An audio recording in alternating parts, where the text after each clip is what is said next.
You are standing on the moon. You have just finished speaking to the president. The voice from Mission Control tells you to begin your final tasks. You look over at Jack, already climbing the ladder into the lunar module. You look down at your boots, planted in the grey dust, and you know with a sudden and absolute certainty that you are the last one. No one is coming back after you. This is it. The end of the line. But this did not start here. Let us go back to the beginning. You are in the suit-up room at Kennedy Space Center. It is 3 a.m. The room is bright and cold. The technicians move around you, quiet and focused. They help you into the white pressure garment, then the bulky outer layer. The suit smells like rubber and clean oxygen. It weighs over 180 pounds on Earth, and you have to walk with a stiff shuffle to the van that will take you to the pad.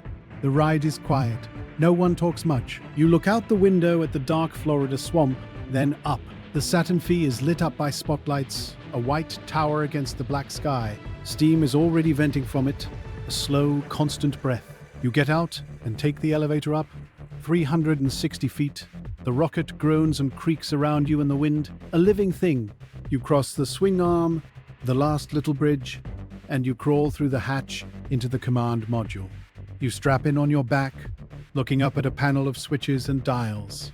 The hatch is sealed. The world outside is gone. For 3 hours, you lie there. You go through the checklist with Mission Control, voice calm, routine, but your heart is pounding. You have trained for this for years. You left your family, you pushed your body, you memorized every procedure for every possible disaster. You are here to land on the moon, not just to fly by it, not just to orbit it, to put your feet on it, to put your feet on it. You are the commander.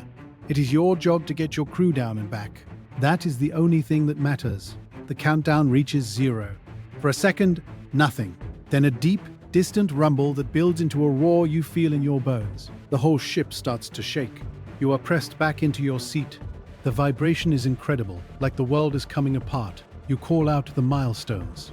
Tower cleared, first stage separation. The ride smooths out, but you are still accelerating, faster than any human has ever gone. You see the sky outside your window go from blue to black. The engines cut off. The silence is sudden and total. Weightlessness hits you. A checklist floats past your face. You are in space. For 3 days you coast toward the moon. It grows from a bright disk to a giant pockmarked world filling your window. You check systems. You eat. You try to sleep. The silence is deeper than anything on Earth. There is no sound at all outside the hum of the fans. You see the Earth, a beautiful blue and white marble, hanging in the black. It gets smaller every hour. You are leaving everything behind. You fire the engine to go into orbit around the moon. You and Jack get into the lunar module, call it the Orion. You separate from the command module, where Al is waiting, alone. You fire your descent engine. The Orion is a fragile thing, all foil and thin metal. You are flying it backwards, feet toward the moon. The craters slide by below, getting closer faster. An alarm goes off, a 12:02 program alarm. Your heart jumps. Mission Control tells you it is okay. Go for landing. You are coming in too fast. You are going to overshoot the landing site. You take manual control. You are burning fuel faster than you should. The voice from Houston is calm, but you hear the tension. They are reading you your fuel levels. 60 seconds, 30 seconds. You are still 100 feet up, kicking up dust. The light comes on. 30 seconds of fuel left.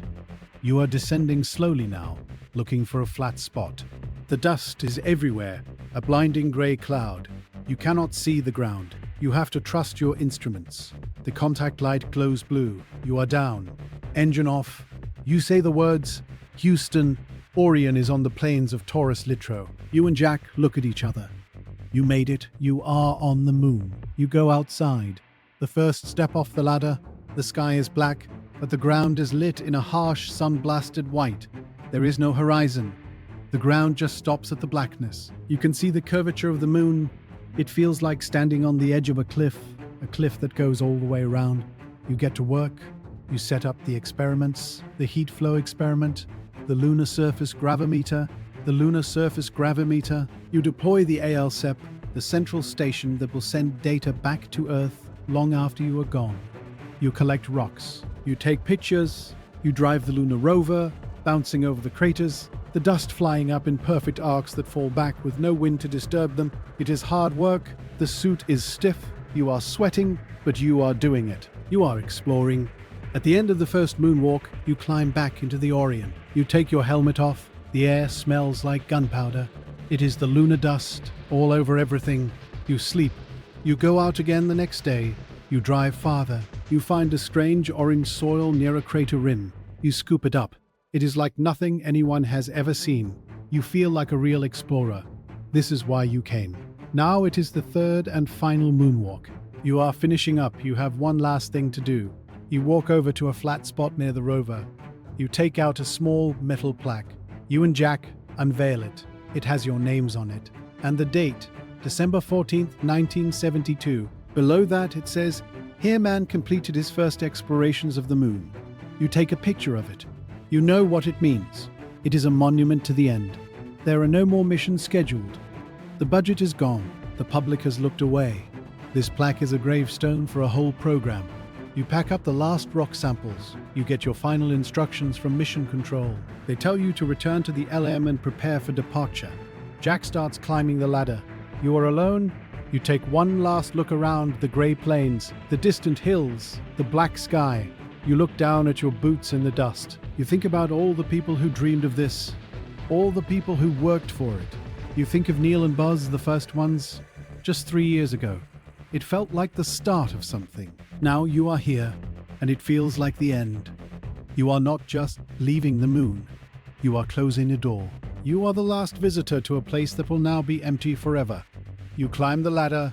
You pull the equipment up on a line. You seal the hatch. You pressurize the cabin. You stow the samples. It is all routine. You are professionals. You do not talk about the plaque or about being the last. You run the checks. You prepare for liftoff. The ascent stage engine fires. You are launched up from the moon. You see the descent stage, your landing pad, sitting alone on the surface below. It will sit there forever. You dock with Al in the command module. You transfer the rocks and yourselves. You seal the hatch to the Orion for the last time. You release it. You watch it drift away, a useless piece of metal now. You fire the engine to leave lunar orbit. You are headed home. The trip back is quiet. You have done what you came to do, a perfect mission. No problems, no crises. You splash down in the Pacific Ocean. The helicopters are there. You are put into the quarantine trailer, then paraded before crowds. They call you heroes, but something is different. The questions are not about what is next. They are about what you did. Past tense, you go on a world tour. You shake hands with kings and presidents. And everywhere you go, people ask you the same thing. What was it like to be the last man on the moon? You never know how to answer.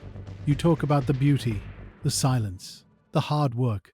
But you cannot explain the feeling of standing there, knowing you are the end of the line, that you are leaving a part of humanity behind. That for the rest of your life, when you look up at the moon, you will see a place you have been, a place you know, and you will know that it is empty, and that it will probably stay that way for a very, very long time. You did everything right. You survived. You came home. You got the medals and the handshakes. But you left something there, on those grey plains. You left the future that everyone thought was coming, and you can never get that back. You went to the moon, and then you turned out the lights. To understand what it takes to survive, when everything goes wrong from the very first second, you need to watch our next video. POV, you're strapped to a rocket that's already exploding.